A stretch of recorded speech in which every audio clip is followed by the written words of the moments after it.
Salam sejahtera. Terima kasih kerana menonton channel ini. Sebelum kita teruskan ulasan kali ini, mohon bantuan anda tekan butang subscribe, share video ini supaya dapat membantu channel ini lebih bangun dan bangkit. Tak mahu pisang berbuah dah kali, pas gua musang harap tanding nenggiri. Netizen dan para penganalisis politik mula mengesan. Berlaku sudah perebutan kerusi antara PAS dan Parti Bersatu. Selepas kepimpinan Bersatu gagal mengawal ahli-ahli parlimennya daripada terus menyokong Anwar Ibrahim, mula timbul spekulasi menunjukkan bahawa PAS mula hilang kepercayaan terhadap kepimpinan Muhyiddin Yassin, kepimpinan daripada Parti Bersatu. Ditambah pula, sebenarnya dalam Perikatan Nasional, kuasa sebenar terletak pada PAS kerana PAS sebenarnya yang paling memiliki banyak kerusi. Patutnya, pengerusi Perikatan Nasional harus diketuai oleh PAS. Whip pembangkang juga patut diketuai oleh PAS.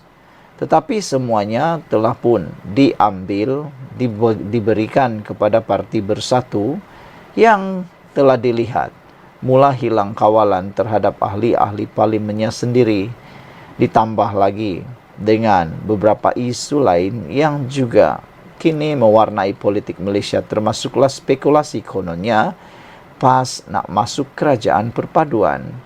Setelah perkara-perkara itu mula menjadi panas dan tular, nampaknya PAS sudah menjadi takut apabila dia kata tak mahu pisang berbuah dah kali. Jadi PAS gua musang harap tanding nenggiri. Maksud tak mahu pisang berbuah dah kali ini ialah PAS tidak mahu lagi dan tidak rela lagi melihat kerusi yang dimenangi Parti Bersatu menggunakan logo Parti PAS boleh mengkhianati Perikatan Nasional. Jadi mereka tak mahu lagi itu berlaku. PAS Gua Musang berharap calonnya diberi laluan bertanding PRK Dun Nenggiri dengan alasan kebimbangan pengundi episod peralihan sokongan berulang jika Wakil Rakyat Bersatu diletakkan. Yang dipertuanya Azman Ahmad mendakwa tindakan Muhammad Azizi Abu Naim dari Bersatu berpaling tada selepas menang memberikan kesan di kalangan pengundi di kerusi terletak di bawah Parlimen Gua Musang berkenan. Parlimen itu turut diwakili Azizi yang kini menunggu keputusan Speaker Parlimen Johari Abdul sama ada beliau perlu mengosongkannya atau sebaliknya, susulan notis dikemukakan Bersatu pada 20 Jun lalu. Akibat tindakan itu, pengundi rasa ragu-ragu. Mereka yakin dengan wakil PAS berbanding segelintir dari Bersatu yang terbukti ada melompat Azizi alih sokongan. Jadi mereka bimbang berulang di Nenggiri. Bagaimanapun saya tak kata semua wakil rakyat Bersatu kaki lompat. Ada ramai yang bagus, kata Azman kepada FMT. Memang betul dalam Parti Bersatu tu semuanya daripada isu kaki lompat. Muhyiddin sendiri pun daripada Parti UMNO. Azmin Ali paling sahlah orang yang telah lompat parti daripada PKR, mengkhianati Parti PKR dan menyertai Bersatu. Azman menyerahkan perkara itu kepada pemimpin parti dan tidak akan memboikot jika Bersatu kekal bertanding di kerusi terbabit. Jumat lalu, Presiden Bersatu Muhyiddin Yassin berkata, Bersatu bersedia meletakkan calon Perikatan Nasional di kerusi terbabit yang dirampas BN pada PRN Ogos lalu. Azizi yang bertanding di bawah logo PAS ketika itu menewaskan Abdul Aziz Yusuf dari BN dengan majoriti hanya 810 undi. Dewan Undangan Negeri Kelantan mengumumkan kekosongan luar jangka kerusi itu berkuat kuasa 19 Jun lalu selepas Bersatu menyerahkan notis pelucutan keahlian Azizi. Wakil rakyat penggal pertama itu antara 7 ahli parlimen dan adun Bersatu mengalihkan sokongan kepada Perdana Menteri Anwar Ibrahim dan Menteri Besar Selangor Amiruddin Syari. Sekian untuk kali ini. Jangan lupa tinggalkan komen anda, tekan butang subscribe. Bye-bye. Salam sejahtera. Mulanya mahu malukan kerajaan pimpinan Anwar Ibrahim. Mulanya nak malukan kerajaan Pulau Pinang. Tapi akhirnya perkara itu telah memalukan diri sendiri. Cuba ajar itik berenang, rupa-rupanya sendiri tak pernah berenang. Cuba nak malukan orang, rupa-rupanya sendiri malukan diri sendiri. Nak tuding orang lain, rupa-rupanya ada 4 jari, 3 jari lagi menuding diri sendiri. Ini semua berkait dengan isu air, yang mana Tuan Ibrahim Tuan Man cuba menemplak Kerajaan Persekutuan Kerajaan Negeri Pulau Pinang. Namun, ini jawapan Rafizi yang paling padu, yang pastinya memalukan diri sendiri Tuan Ibrahim. Apa Tuan Ibrahim buat masa jadi menteri? Itu suara Rafizi terhadap Tuan Ibrahim. Ketika Perikatan Nasional rancak menghentam Kerajaan Persekutuan dengan isu air sebagai naratif kempennya, Timbalan Presiden PKR Rafizi Ramli tampil memulangkan paku buah keras kepada rakan sejawatnya daripada PAS, Tuan Ibrahim Tuan Man. Menteri Ekonomi itu membalas serangan pembangkang berkaitan isu bekalan air di Sungai Bakap dengan mempersoalkan mengapa Timbalan Presiden PAS itu mengabaikan masalah itu ketika menjadi Menteri Air dan Alam Sekitar, ketika Perikatan Nasional mentadbir negara selama 33 bulan. Coba kita tanya, yang menjadi Menteri Air dulu tu siapa? Anda jawablah sendiri. Jawapannya Tuan Ibrahim Tuan Man. Bukan Pakatan Harapan, bukan juga Barisan Nasional, bukan kita daripada Kerajaan Madani. Menteri Air ini Tuan Ibrahim Tuan Man. Jadi kalau kita tahu yang Sungai Bakap ini yang dijadikan isu suruh lawan kerajaan kerana calon kita kononnya masalah air tak diselesaikan, itu masalah engkaulah dulu kau Menteri Air, kata Rafizi, menemplak Tuan Ibrahim Tuan Man. Sebab sekarang kita tahu, seperti diumumkan berkali-kali, masalah air di Sungai Bakap sahaja. Ini masalah utara Semenanjung. Sebab air bukan saja soal pipe. Masalahnya sumber air dah tak ada. Orang makin bertambah, kilang makin banyak.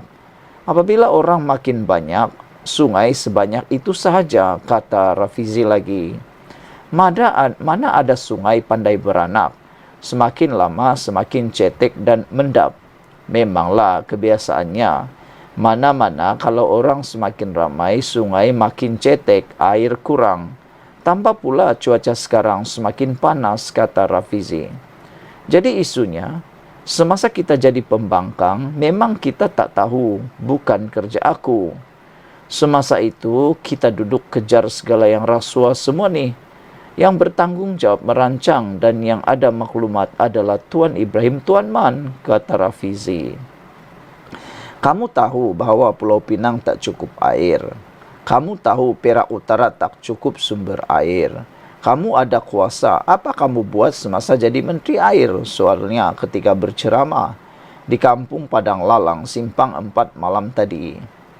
Turut hadir calon Pakatan Harapan Johari Arifin, Naib Presiden PKR Nurul Izzah Anwar, Setiausaha Agung PKR Saifuddin Nasution Ismail, dan Ketua Menteri Pulau Pinang Chow Kun Yew. Untuk rekod, pada Julai lalu kerajaan dilaporkan bersetuju menyalurkan peruntukan bagi projek penyaluran air di Sungai Perak ke empangan Bukit Merah yang sebahagiannya akan digunakan untuk pembekalan air terawat ke Pulau Pinang. Ia akan disalurkan melalui projek pembangunan Taman Perindustrian Hijau Bersepadu Kerian KIGP yang melibatkan kawasan seluas 1,000 ekar dengan anggaran peruntukan 4 bilion ringgit. Rafizi berkata masalah itu gagal diselesaikan ketika Perikatan Nasional menjadi kerajaan walaupun mempunyai maklumat, tanggungjawab dan kuasa. Sebaliknya, kata menteri itu, kerajaan Madani mengambil langkah awal ketika melihat keseluruhan masalah air di seluruh Malaysia.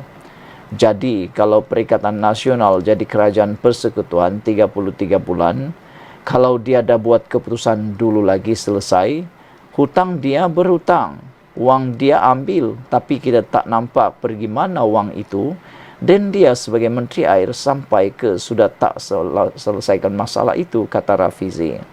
Tak sampai 1 tahun kerajaan Madani ambil alih, tanpa ada PRK Sungai Bakap pun, Anwar Ibrahim suruh. Jadi saya kena ikut. Ini dah berlaku lama dan saya ingat awal tahun lagi. Semasa kita melihat keseluruhan masalah air di Malaysia, yang bising di Kelantan pun kita sedang selesaikan. Yang tak bising sangat di utara tapi berlaku pun kita dah buat peruntukan, kata Rafizi lagi.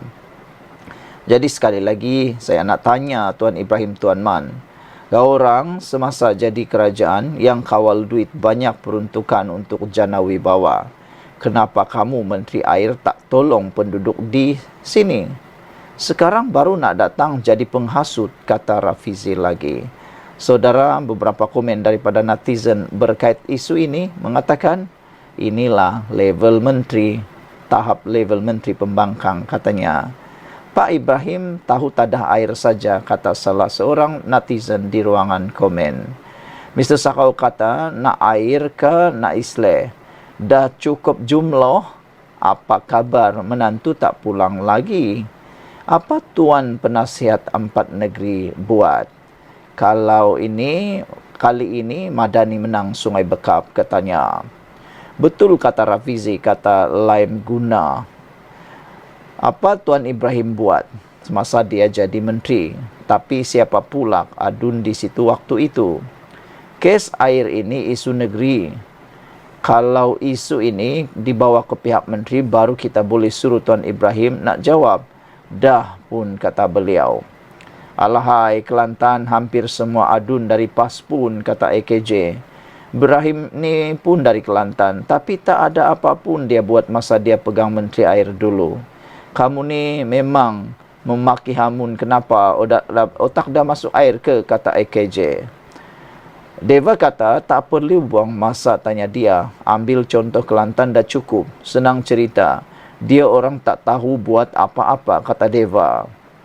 Saudara-saudara sekalian, Harimau Satu kata, takkan Rafizi tak tahu, jangan buat wayang lah, katanya. Red Parrot kata, Tuan Ibrahim semasa menjadi Menteri Alam sekitar 33 bulan tak buat apapun. Rupanya ISO pun tak tahu. Motosikal guna minyak apapun tak tahu. Sebenarnya tak layak menteri pun. Menteri cap ayam. Dapat jawatan menteri pun melalui tebuk atap, kata Red Parrot. Sekian untuk kali ini. Jangan lupa tinggalkan komen anda, tekan butang subscribe. Bye-bye. Salam sejahtera. Bila sebut Muhyiddin dan Mahathir, pasti anda teringat prestasi mereka. Tak boleh disangkal bahawa sepanjang pemerintahan Mahathir sebagai Perdana Menteri sebanyak 2 kali, banyak sumbangan beliau. Namun demikian, banyak juga perkara-perkara yang sebenarnya agak kontroversi ketika beliau menjadi Perdana Menteri. Hari ini, patutlah tidak puas hati prestasi kerajaan Madani. Orang kuat pun Muhyiddin dan Mahathir. Terbongkar sudah siapa orang kuat Institut Masa Depan Malaysia MASA yang mengeluarkan kajian kononnya 58% responden tidak berpuas hati dengan prestasi kerajaan Madani. Yang ini memang lucu. Yang ini memang sangat-sangat lucu. Rupa-rupanya ini orang kuatnya. Simakan di laman web rasmi institut itu mendapati pengerusi Perikatan Nasional Tan Sri Muhyiddin Yassin merupakan pengerusi dan pengasas MASA. Ini satu perkara yang memang lucu. Pastilah kalau Muhyiddin adalah pengerusi kepada MASA, sudah tentu hasil kajiannya akan lebih menjurus kepada Muhyiddin Yassin untuk meng-up-upkannya, untuk menaik-naikkan nama Muhyiddin dan bukanlah membuat satu kesimpulan satu dapatan ataupun satu keputusan diumumkan yang natural, ianya pasti berat sebelah. Anda pun dapat fikirkan secara logiknya. Sementara itu, seorang lagi pengasas ialah Tun Dr. Mahathir Mohamad dengan pemegang amanah antaranya ialah Datuk Dr. Razidin dan juga Naib Presiden bersatu.